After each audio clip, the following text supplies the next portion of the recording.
క్రీస్తును క్రైస్తవ్యాన్ని వేషించి దూషించిన క్రీస్తును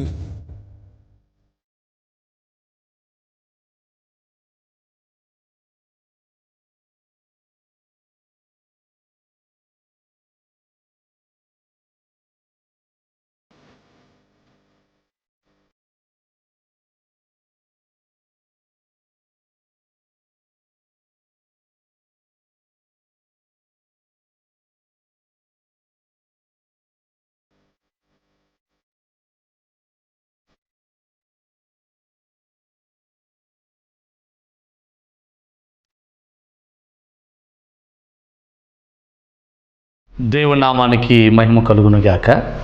దేవుని యొక్క పరిశుద్ధ కృపలో, ఆయన ప్రేమలో మరొకసారి మనందరూ కూడా ఈ విధంగా కలిసి ప్రభువుని స్తుతించడానికి, ప్రభు ఇచ్చిన ఈ సమయాన్ని బట్టి ప్రభువుని స్తుతిస్తూ వాక్యాన్ని వినడానికై ఆయత్తపరచబడుతున్న మీ అందరికీ ప్రభు అయిన యేసు నామమును బట్టి శుభాలు తెలియపరుస్తూ ఉన్నాయి. ఈ సజీవ స్వరం అనేటువంటి యొక్క కార్యక్రమాన్ని మీరందరూ వీక్షిస్తూ ఉన్నారు, అనేక మందిని ప్రోత్సహిస్తూ ఉన్నారు.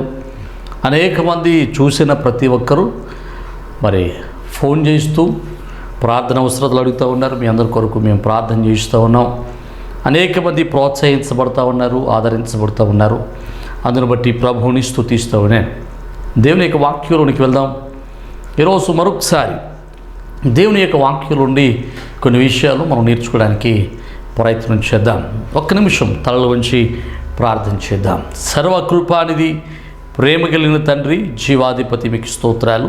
మరొకసారి ఈ విధంగా మిమ్మల్ని స్తుతించడానికి మీరు ఇచ్చిన సమయాన్ని బట్టి మీకు స్తోత్రాలు. నీ కృపచేత మమ్మల్ని ఆదరించి సజీవ లెక్కలో మమ్మల్ని ఉంచినందుకు నీకు వందనాలు. ప్రభాయిగో తండ్రి, నీ వాక్యాన్ని వినడానికే మేము ఆయత్తపరచబడుతుండగా నీ వాక్యంలోని మీరు మాతో అందరూ మాట్లాడండి.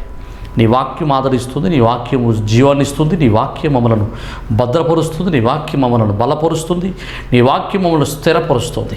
అట్టి నీ వాక్యం చేత మమ్మల్ని బలపరచమని యేసు పరిశుద్ధ నామమును బట్టి మిమ్మల్ని స్తుతించుచున్నాం మా పరమ తండ్రి, ఆమేన్. ప్రియమైన దేవుని బిడ్డలారా, ప్రస్తుత కాలంలో భయంకరమైనటువంటి దినంలో మనం ఉన్నాం.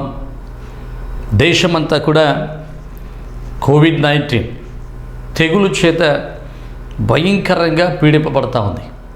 దేశంలో అనేక మంది కోవిడ్ బారిన పడుతూ ఉన్నారు. కొన్ని వేల మంది ప్రతిదినం మరణిస్తూ ఉన్నారు. ప్రతిదినము వేలాది మంది, లక్షలాదిగా మరి కోవిడ్ బారిన పడుతున్నటువంటి సంఖ్య పెరుగుతూ ఉంది. భయంకరమైనటువంటి తెగులు దేశంలోనికి వచ్చింది. ఈ భయంకరమైనటువంటి పరిస్థితుల్లో, ఈ భయానక పరిస్థితుల్లో మనందరూ కూడా మనము సజీవ లెక్కలో ఉన్నాము అంటే దేవుని యొక్క కృప మాత్రమే. అందును బట్టి ప్రభువుని స్తుతిస్తావనే.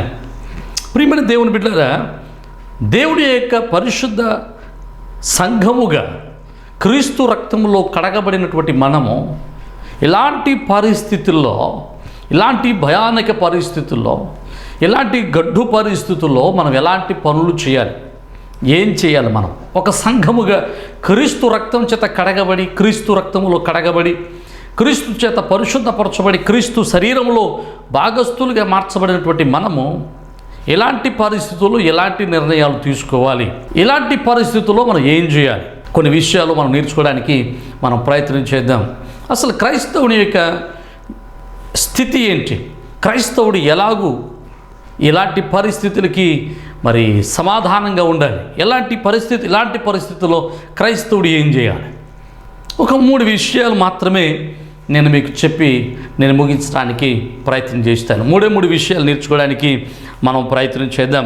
పరిశుద్ధ గ్రంథంలో మనం జ్ఞాపకం చేసుకుంటే ఒకరినొకరు ఏం చేయాలో, ఒకరినొకరు ఏం చేసుకోవాలో, సంఘముగా ఉన్నటువంటి సంఘములో ఉన్నటువంటి విశ్వాసులు తోటి విశ్వాసికి, సంఘంలో ఉన్నటువంటి క్రీస్తు రక్తం చేత కడగబడినటువంటి సంఘము తన తోటి ప్రజలకు ఏం చేయాలి, ఒకరినొకరు ఏం చేసుకోవాలని వాక్యం చెప్పిందో కొన్ని విషయాలు మనం నేర్చుకోవడానికి ప్రయత్నం చేద్దాం. మొట్టమొదటిగా క్రీస్తు రక్తం చేత కడగబడినటువంటి మనము మొట్టమొదటిగా మనం చేయాల్సినటువంటి పని ఏంటంటే, పరిశుద్ధ గ్రంథంలో రాస్తూ ఉన్నాడు.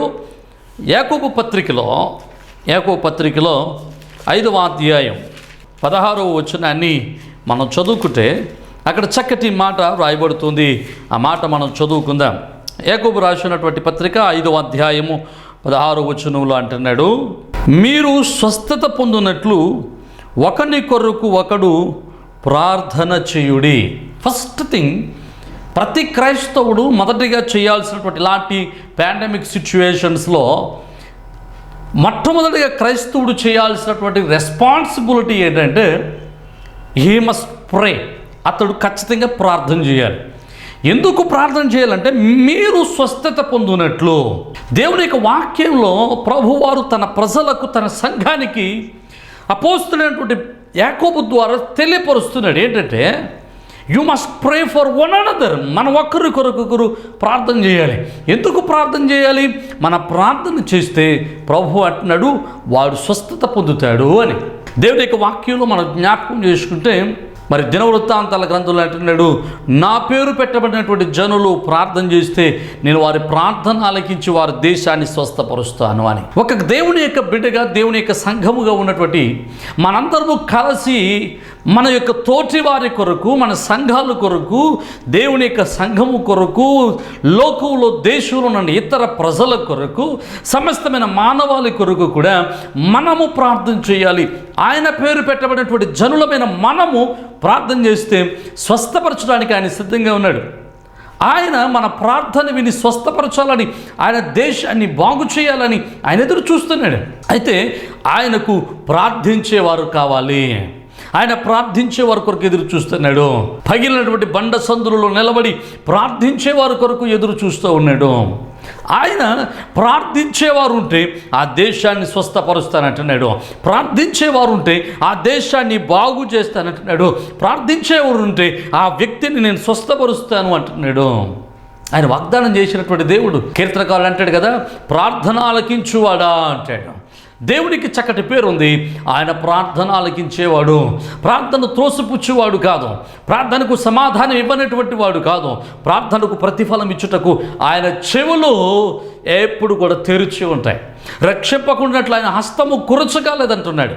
కానీ ప్రార్థించేవారు మాత్రమే ప్రార్థించలేకపోతున్నారు. ప్రియమైన దేవుని బిడ్డలారా, ఈ ప్రస్తుత కాల సమయంలో జ్ఞాపకం చేసుకుంటే భారతదేశం ప్రాముఖ్యంగా ప్రార్థనా పరులైనటువంటి సేవకుల్ని కోల్పోతూ ఉంది. ప్రార్థనా పరులైనటువంటి సేవకులు అనేక మంది ప్రతిదినము ఏదో ఒక చోట ఏదో ఒక సేవకుడు ఉదయం, మధ్యాహ్నం, సాయంకాలం ఒక్కొక్క సమయంలో ఒక్కొక్క సేవకుడు ఈ లోకాన్ని విడిచిపెట్టి వెళ్ళిపోతున్నారు. కారణాన్ని మనం ఆలోచించగలిగితే కారణం ఏదైనా సరే దాని ఫలితం మాత్రం ఒకటి ఏంటంటే దేశంలో ప్రార్థనా బలం తగ్గిపోతుంది. ప్రార్థించేవారు పెరిగితే కానీ, ప్రార్థించేవారు విస్తరిస్తేనే కానీ దేశము బాగుపడదు, దేశం స్వస్థపరచబడదని వాక్యం చాలా స్పష్టంగా మాట్లాడుతుంది. కానీ వాక్యాన్ని వింటున్న ప్రియమైన సంఘమా, ప్రార్థించే గుంపులో నువ్వు ఉంటావా? నువ్వు ప్రార్థించగలవా? వాక్యం చెబుతుంది నువ్వు ప్రార్థన చేస్తే నీ వారిని స్వస్థపరుస్తానని. దేవుడు పిలుస్తున్నాడు, నువ్వు ప్రార్థన చేయి, నీ దేశాన్ని స్వస్థపరుస్తానని.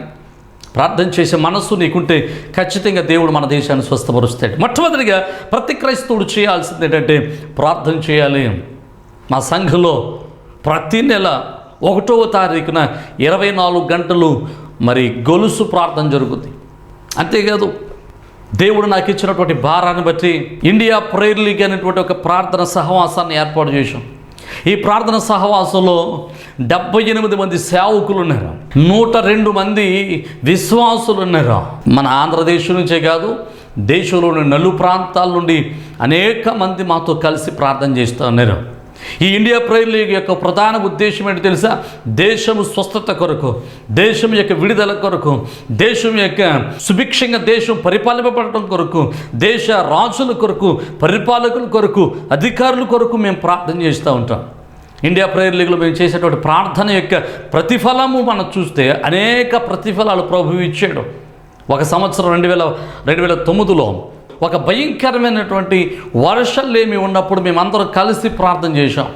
2009లో వర్షాలేమి కొరకు ప్రార్థన చేసినప్పుడు దేవుడు వర్షాన్ని కురిపించాడు. అనేకమైన అద్భుతాలు ప్రభువు ద్వారా మేము చూడగలిగాం. అనేక మంది బాగుపరచబడ్డారు. క్యాన్సర్ వ్యాధి కలిగిన వారు ప్రార్థించమన్నప్పుడు క్యాన్సర్ వ్యాధి నుండి అనేక మంది విడుదల పొందారు. అనేక మంది మరణకరమైన రోగం నుండి విడుదల పొందారు.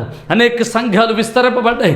సంఘాల్లో ఐపీఎల్లో ప్రార్థన చేస్తున్నటువంటి సేవకులకి సంఘాలు విస్తరింపబడ్డాయి. నూతన సంఘాలు కట్టగలిగారు. ప్రియమైన దేవుని బిడ్డలారా, ఐపీఎల్ ద్వారా ప్రతిదినము ప్రతి నెల 1వ తారీఖు నుంచి ఇంచుమించు 6 దినాలు విడవకుండా గొలుసు ప్రార్థన జరుగుతూ ఉంటుంది. ఆయా ప్రాంతాల్లో ఉన్నటువంటి దేశాలు నలుమూలలో ఉన్నటువంటి అనేక మంది విశ్వాసులు, దేవుని యొక్క సేవకులు, దేశం కొరకు భారం కలిగినటువంటి సేవకులు కలిసి ప్రార్థన చేస్తారు. గంటకొకరు చెప్పిన ప్రార్థన చేస్తారు. ఎందుకు ఈ భారం దేవుడు నాకు ఇచ్చాడంటే, దేశం కొరకు ప్రార్థన చేయమని ప్రభువు కోరుతూ ఉన్నాడు. దేశం కొరకు ప్రార్థన చేయాల్సినటువంటి బాధ్యత ప్రతి క్రైస్తవుని మీద ఉంది. వాడు జీవించే దేశము క్షేమంగా ఉండాలంటే ఆ దేశంలో నివసించేటువంటి తన ప్రజలు, దేవుని ప్రజలు ప్రార్థించేవారై ఉండాలి.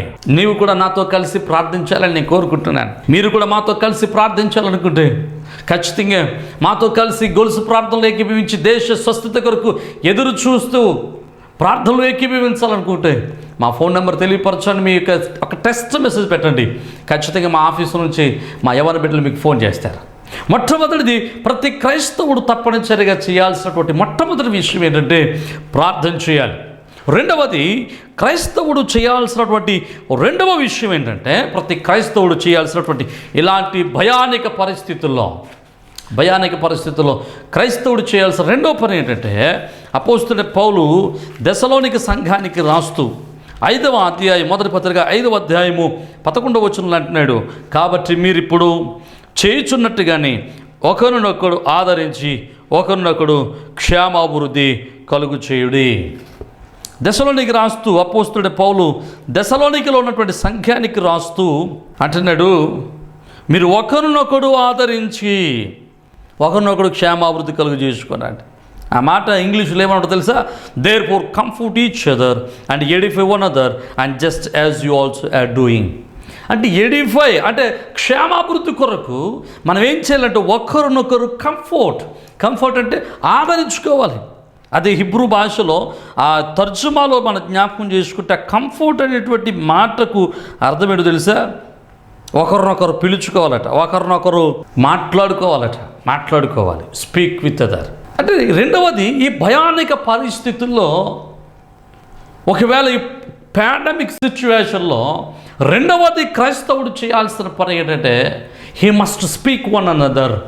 మనము ఒకరితో ఒకరు మాట్లాడాలి. కానీ ఈ రోజుల్లో ఎంత భయంకరమైనటువంటి దినాలు ఉన్నాయంటే, ఎవరికైనా కరోనా వచ్చింది అంటే వీడికి కరోనా వచ్చింది, మా ఇంటి పక్కోడికి కరోనా వచ్చిందని ఊరంతా ఆరేస్తాడు. బట్టలు ఉతికేసిన తర్వాత స్త్రీలు బట్టలు ఆరేసినట్లు వీడు ఊరంతా ఆరేస్తాడు. అందరికీ ఫోన్ చేస్తాడు, వాడికి తెలిసిన వారందరికీ ఫోన్ చేస్తాడు.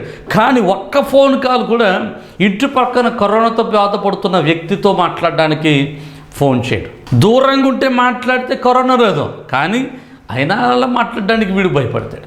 ఒక కరోనా వచ్చినటువంటి వ్యక్తిని, కోవిడ్ సోకినటువంటి వ్యక్తిని ఊర్లో నుంచి వెళ్ళేసిన వ్యక్తిగా చూస్తున్నారు.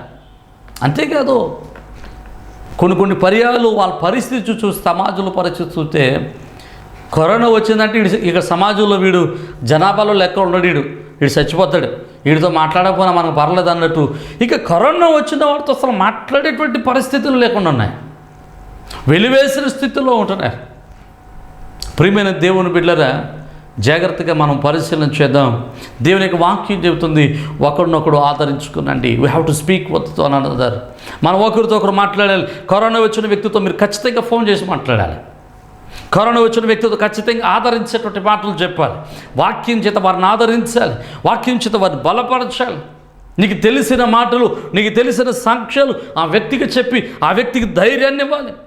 దేవుని మాటలు ఆదరిస్తాయి, దేవుని మాటలు వానికి బలాన్ని ఇస్తాయి. మేమేమి ధనవంతులు ఇంకేదో అయినా కానీ ఈరోజు టీవీ కార్యక్రమం చేయడానికి ముందుకు వచ్చామంటే కారణం ఏంటి తెలుసా? దేవుని యొక్క వాక్యం ఆదరిస్తుంది. ఒక వ్యక్తినైనా ఆదరిస్తే మేము పడినటువంటి ప్రయాసకు ప్రతిఫలం దక్కుతుంది అనేటువంటి, దేవుని నామం మహిమపరచబడుతుందనే ఉద్దేశంతోనే టీవీ కార్యక్రమం చేస్తున్నాం. ప్రియమైన దేవుని బిడ్డలారా, నీ సంఘంలో కానీ నీ గ్రామంలో కానీ ఎవరైనా కరోనాతో కోవిడ్తో బాధపడుతూ ఉంటుంటే వారిని వెలివేసిన వ్యక్తితో చూడొద్దు. ఒక్కసారి ఫోన్ చేసి మాట్లాడండి. ఒక్కసారి నువ్వు మాట్లాడితే ఆ బిడ్డ ఎంతో ధైర్యాన్ని తెచ్చుకుంటాడు. ఆ ధైర్యంతో ఉన్నటువంటి బిడ్డలు ఆ ధైర్యానికి కోల్పోయిన బిడ్డలు నీ మాట వింటే ఆ బిడ్డలో ధైర్యం కలుగుతుంది. అపోస్తలుడైన పౌలు అంటాడు, తీతు రాక వలన మాకు ఆదరణ కలిగింది అంటాడు. తీతు రాక వలన ఆదరణ ఎందుకు కలిగింది? తీతు యొక్క తెచ్చినటువంటి సమాచారం. పౌలు గారు 13 లెటర్స్ రాశాడు కొత్త నిబంధన గ్రంథంలో. ఎందుకు రాశాడు? అతడు తన సంఘంతో మాట్లాడాలనే ఉద్దేశంతో, సంఘాన్ని ఆదరించడం, సంఘానికి దేవుని మాటలు చెబుతూ బలపరచడం కొరకు తన యొక్క గ్రంథాలు, ఈ యొక్క పత్రికలు రాసినట్లు మనం చూస్తూ ఉన్నాం. ప్రియమైన దేవుని బిడ్డలారా, నీ తోటి వారితో మాట్లాడు. నువ్వు దూరంగా ఉండి మాట్లాడినంత మాత్రాన్ని కరోనా ఏమంటుకో, ఫోన్లో మాట్లాడినంత మాత్రాన్ని కరోనా అంటుకోదు. కానీ ధైర్యం చెడిపోయినటువంటి వారు ధైర్యాన్ని తెచ్చుకుంటారు. వాళ్ళు ఎంతో వెలివేసినటువంటి స్థితిలో, దిగులు పడుతున్నటువంటి స్థితిలో ఉంటారు. ఖచ్చితంగా వాళ్ళు ధైర్యాన్ని తెచ్చుకుంటారు. నువ్వు మాట్లాడడం వల్ల ప్రాణాన్ని కోల్పోయేటువంటి ఒక జీవిని వల్ల బ్రతకొచ్చు. నువ్వు మాట్లాడడం వల్ల ఈరోజు అనేక మంది ఎందుకు చనిపోతున్నారంటే కారణం ఒకటి చెప్తున్నారు, వారు భయం వలన చనిపోతున్నారు. భయం ఎందుకు వచ్చిందంటే కారణం ఏంటంటే మాట్లాడేవాళ్ళు లేదు, బలపరిచేవాళ్ళు లేరు, ధైర్యాన్ని చెప్పేవాళ్ళు లేరు.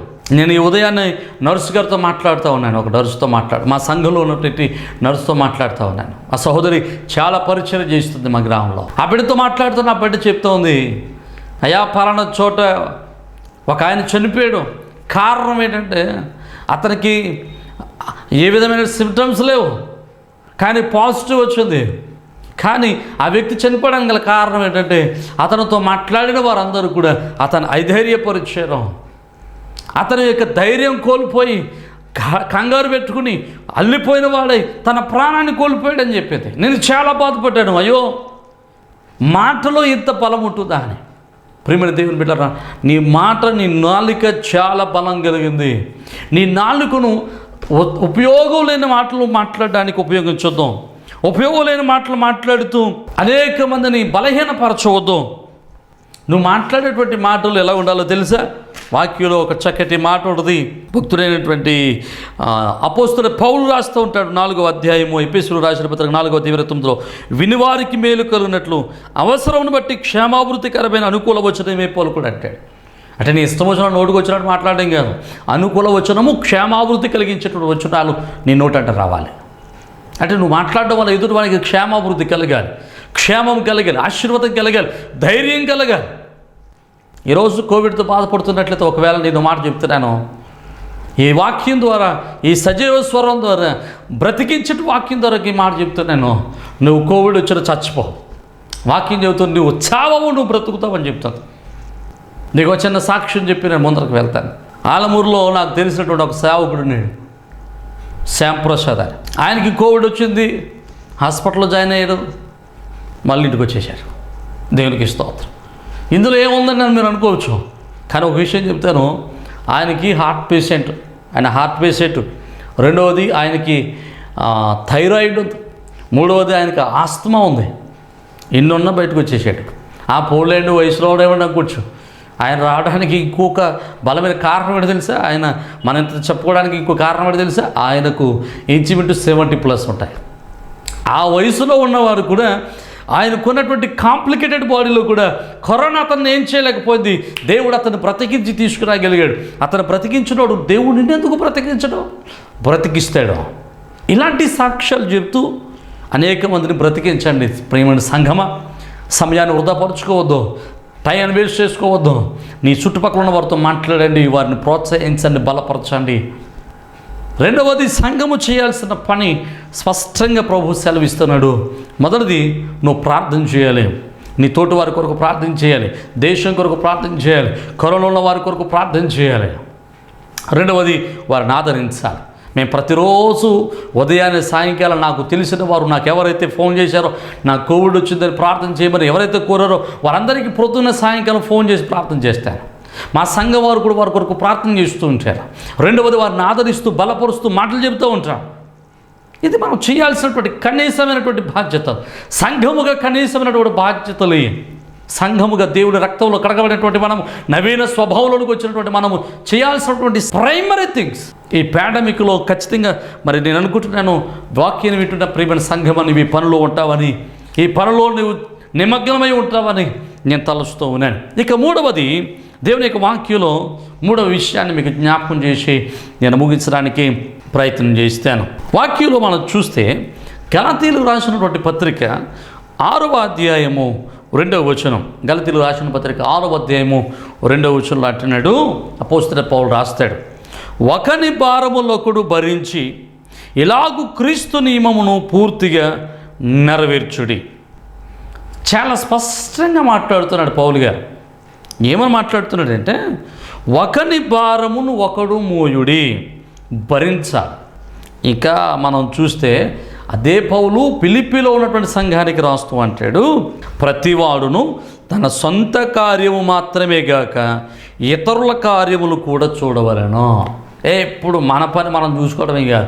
మనం తిన్నామా ఉన్నామా, మా పిల్లలు తిన్నారా ఉన్నారా, మేము పడుకున్నామా లేచామా, మా సాయంత్రానికి భోజనం ఉందా, పొద్దునికి భోజనం ఉందా, సాయంత్రానికి కూరగాయలు ఉన్నారు, రేపు కూరగాయలు ఉన్నాయి, ఈ సంత ఒకటే కాదు.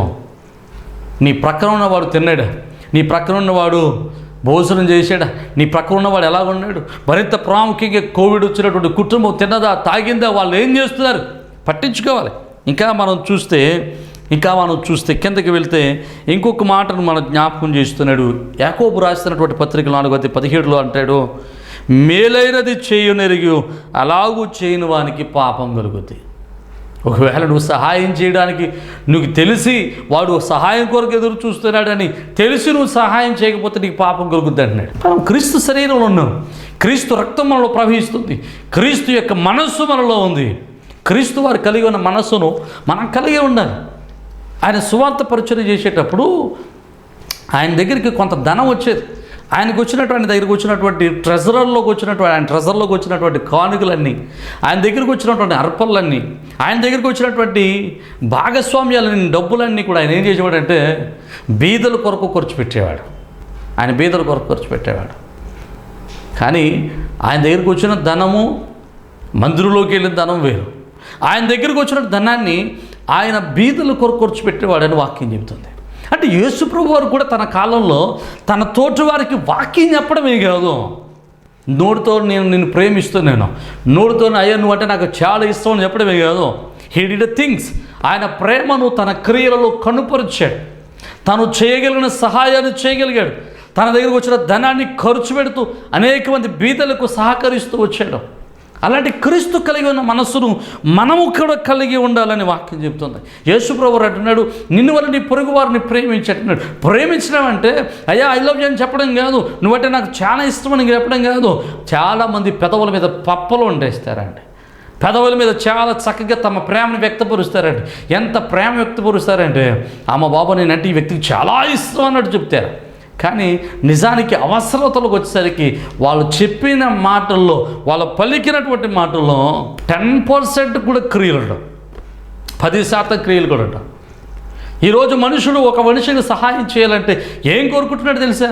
నేను వాడికి సహాయం చేస్తే వాడు నాకు తిరిగి సహాయం చేస్తాడా, నేను సహాయం చేస్తే వాడు నా అవసరాల్లో తిరిగి చేస్తాడా, ఇలాంటి మనసు కలిగి ఉండే సహాయం చేస్తున్నారు. ఈరోజు నేను వాడికి 100 రూపాయలు ఇస్తే నేను రేపు అడిగినప్పుడు 1000 రూపాయలు ఇస్తాడా, వాడికి ఆ శక్తి ఉందా? అలాంటి వాడికి సహాయం చేస్తున్నారు. ప్రియమైన దేవుని పిల్లలు వాక్యం చెప్తున్నాడు, మనము మేలు చేయట యందు విసుగకపోయి ఉన్నామట. విసుగుపోకూడదు, విసుగు లేకుండా పని చేయగలిగిన వారమే ఉండాలి. అపోస్తలుడు పౌలు అంటాడు, ఎఫెసీయులకు రాసిన పత్రిక 6వ అధ్యాయం 7వ వచనం అంటాడు, మనుషులకు చేసినట్టుగాక ప్రభువుకు చేసినట్లుగా ఇష్టపూర్వకంగా చేయాలట. దేవునికి స్తోత్రం. ఈరోజు నువ్వు చేసేటువంటి సేవ, నువ్వు చేసేటువంటి పరిచర్య, నువ్వు చేసేటువంటి దానం, నువ్వు చేసేటువంటి సహకారం మనుషులే కాదు దేవుడికి చేస్తున్నావు. నీ తోటివాడి సహోదరులు క్రీస్తు ప్రేమను కనపరుస్తున్నావు, క్రీస్తును చూస్తున్నావు. ఈరోజు నువ్వు సహాయం చేయాల్సి వచ్చినప్పుడు, నీ దగ్గర ఉన్న సహాయాన్ని ఎదుటివాడికి చేయగలిగినప్పుడు వారిలో ఉన్నటువంటి తత్వాన్ని చూడొద్దు. వాడు మంచివాడా, చెడువాడా, తిరుగుబోతా, తాగుబోతా, వాడికి కరోనా ఎందుకు వచ్చింది, కోవిడ్ ఎందుకు వచ్చింది, వాడికి ఒళ్ళు బలిసి వచ్చిందా, ఇలాంటి కబుర్లు ఏం చెప్పుకోవద్దా. వాడు ఆపదలో ఉన్నాడు, ఆపదలో ఉన్నప్పుడు వానికి సహాయం చేయగలిగినంత సహాయం చేయి. ఎక్కడో ఉన్నవాడు ఏదో చేస్తున్నాడు, వాడికి నేను 10,000 పంపిస్తే నేను సహాయం చేసినట్లే అనుకుని చేతులు చూసుకుని రుచుకోవద్దు. నువ్వు ఎక్కడో ఉన్నాడు చేయడం కాదు, ముందు నీ చుట్టూ నీ సరౌండింగ్స్లో ఉన్న వాళ్ళని చూడు, నువ్వు చేయగలిగిన సహాయం చేయి. లేకపోతే నీ గ్రామంలో సామాజిక స్పృహ కలిగి సమాజం కొరకు సేవ చేయాలని ఎవరైతే మనసు తాత్పర్యం కలిగి ఉన్నారో వారితో నీ చేతులు కలుపు. నేను చాలా సంతోషిస్తాను. మా సంఘంలో సమాజంలో ఉన్నటువంటి బీదల కొరకు సహాయం చేయాలనేటువంటి మనస్సు కలిగిన వారు అనేకులు ఉన్నారు. పోయిన సంవత్సరం కోవిడ్ వచ్చినప్పుడు మా సంఘం నుండి ఇంచుమించు కొన్ని వందల మందికి ఆహారాన్ని పంచిపెట్టాం, కొన్ని వందల మందికి కిరాణా పంచిపెట్టాం. ఇదంతా నేను నా గొప్పతనం కాదు, కానీ మా సంఘం వారి గుప్పెలు తెరుచడం ద్వారా అనేక మందికి మేము సహాయం చేయగలిగాం. అలాగే ఈ సంవత్సరం కూడా ఇప్పటికే చాలామందికి సహాయం చేస్తున్నాం, ఇప్పటికీ పిలుపునిస్తున్నాం. ఎవరైనా ఒకవేళ కోవిడ్తో బాధపడుతున్నట్లయితే, ఒకవేళ కోవిడ్ వలన ఆర్థికపరమైన ఇబ్బందుల్లో మీరు కొనసాగుతూ ఉంటే మీకు కావాల్సిన సహాయాన్ని మేము చేయగలిగిన సహాయాన్ని మేము చేస్తామని ఇప్పటికీ పిలుపునిస్తున్నాం. ఎప్పుడైతే ఈ పిలుపునిచ్చా మా సంఘంలో అనేక మంది యవనస్తులు అనే మేము నీతో ఉంటాం, నేను మీతో ఉంటామని చేతులు కలిపి మాతో నిలబడడానికి ప్రయాసపడుతూ ఉన్నారు. ప్రియమైన దేవుని బిడ్డలు మనం జ్ఞాపకం చేసుకుంటే, వాక్యంలో మనం జ్ఞాపకం చేసుకుంటే, మూడవది తప్పనిసరిగా ప్రతి క్రైస్తవుడు తన తోటి వానికి సహాయం చేయగలగాలి. ఆపదలో ఉన్న వాడికి తన చేతులు చాపగలగాలి, గుప్పెలు విప్పగలగాలి. వాక్యంలో ప్రభు అంటున్నాడు దాని ఫలము ప్రభు వలన పొందుదాము. మనము దాని ప్రతిఫలము మనం తీసుకున్న వాడు ఇవ్వకపోవచ్చు, మనం సహకరించిన వాడు ఇవ్వకపోవచ్చు, కానీ దేవుడు ఖచ్చితంగా ఇస్తాడు. మాకు ఏదో ఉందని మేము పిలుపునివ్వట్లేదు, కానీ ఒకటే ప్రభు చేయమన్నాడు. మాకున్నదాన్ని అయినా విడిచిపెట్టుకుని, మా అవసరాలను విడిచిపెట్టుకుని, మా ఖర్చు అయినా విడిచిపెట్టుకుని, మాకున్నదాన్ని విడిచిపెట్టి అనేక మందికి సహాయం చేయడానికి మేము ఇష్టపడతా ఉన్నాం. ప్రియమైన దేవుని బిడ్డలారా, వాక్యం చెప్తుంది 3 విషయాలు ఈ పాండమిక్ సిచ్యువేషన్లో we have to do. 3 things every Christian must do. One, we have to pray. Second thing, we have to comfort one another. And third thing, we have to support. We have to give support for the lack people. మనం జ్ఞాపకం చేసుకున్న 3 విషయాలు మనం చేయాలి. ప్రార్థన చేయాలి, ఒకరినొకరు ఆదరించుకోవాలి, మనం చేయగలిగిన సహాయాన్ని చేయాలి. ఆ విధంగా చేస్తే ఈరోజు ఖచ్చితంగా అనేక మంది ఆదరించబడతారు, దీవించబడతారు, అనేక మరణాలు తగ్గుతాయి, దేశము స్వస్థపరచబడుతుంది, దేశంలో దేవుని యొక్క ప్రేమ వెలిగింపబడుతుంది. ఈరోజు జ్ఞాపకం చేసుకుంటే దేశంలో అనేక మందిరాలు కోవిడ్ సెంటర్లుగా మారుతున్నాయి. కారణం ఏంటో తెలుసా? క్రీస్తు వారి యొక్క ప్రేమను కనుపరుస్తూ ఉన్నారు. మనం కూడా అలాంటి ప్రేమను కనుపరుద్దాం. క్రీస్తు వారు మన దగ్గర ఏదో ఉందని, మనం మంచివాళ్ళు, మనం నీతిమంతులు, మన కొరకు తన ప్రాణాన్ని పెట్టలేదు. యేసు వారు తన రక్తాన్ని మన కొరకు పెట్టాడు. మనం పాపులమై ఉండగానే మనం ప్రేమించాడు. మనం కూడా అలాంటి క్రీస్తు ప్రేమను అనేక మందికి తెలియపరుద్దాం. అట్టి కృప మనందరికీ దయచేయను గాక. ఆమేన్. చిన్న ప్రార్థన. పరిశుద్ధుడు అయిన తండ్రి, నీ వాక్యం ద్వారా మేము విన్న విషయాలు మేము జ్ఞాపకం చేసుకోవడానికి సహాయం చేయండి ప్రభా. నీ వాక్యంలో మీరు సెలవిస్తూ ఉన్నారు, ఒకరికొకరు ప్రార్థన చేసుకోవాలని. ప్రార్థన చేస్తే పరిస్థితులు మారుతాయని వాక్యం సెలవిస్తుంది. పరిస్థితులు మార్చగలిగినటువంటి శక్తి నీకుంది. ప్రార్థించే వారి కొరకు మీరు ఎదురు చూస్తున్నారు. ప్రార్థించే గుంపులో మేము ఉండుటకు సహాయం చేయండి. అలాగే ప్రభా ఇగో తండ్రి, ఆదరించుకునే మాటలు చెప్పమన్నాం. నీ మాటలు ఒకరినొకరు పంచుకుంటూ ఒకరినొకరు ఆదరించుకోవడానికి సహాయం చేయండి. ధైర్యాన్ని చెప్పుకునే శక్తిని మాకు దయచేయండి. అలాగే ప్రభా ఇగో తండ్రి, మేము చేయగలిగిన సహాయము శ్రమలో ఉన్నవారి, కష్టాల్లో ఉన్న వారికి చేయడానికి కృప చూపించండి. ఇట్టి మీరు కలిగి ఉన్న ఈ మనస్సు మేమును కలిగి ఉండి భారతదేశంలో నీ ప్రేమను ప్రకటించుటకు, నీవు వాక్యమును పెట్టినటువంటి జీవజ్యోతుల వలె మేము నడుచుటకు సహాయం చేయమని, వినిన వాక్యాన్ని ప్రతి ఒక్కరి హృదయాల్లో ఫలపరచమని, కోవిడ్తో బాధపడుతున్న ప్రతి కుటుంబాన్ని ఆదరించండి. మీరు మహిమ పొందండి. ప్రియులను కోల్పోయిన కుటుంబాలను ఆదరించండి. నీ కృపను అనుగ్రహించమని యేసు నామమున బట్టి మనం స్తుతించున్నాం మా పరమ తండ్రి. ఆమేన్. తండ్రి, కుమార, పరిశుద్ధాత్మ త్రియేక దేవుని యొక్క ఆశీర్వాదము మన ఎల్లరికూ తోడై ఉండి మన దేశాన్ని స్వస్థపరచును గాక. ఆమేన్. అందరికీ షలోమ్.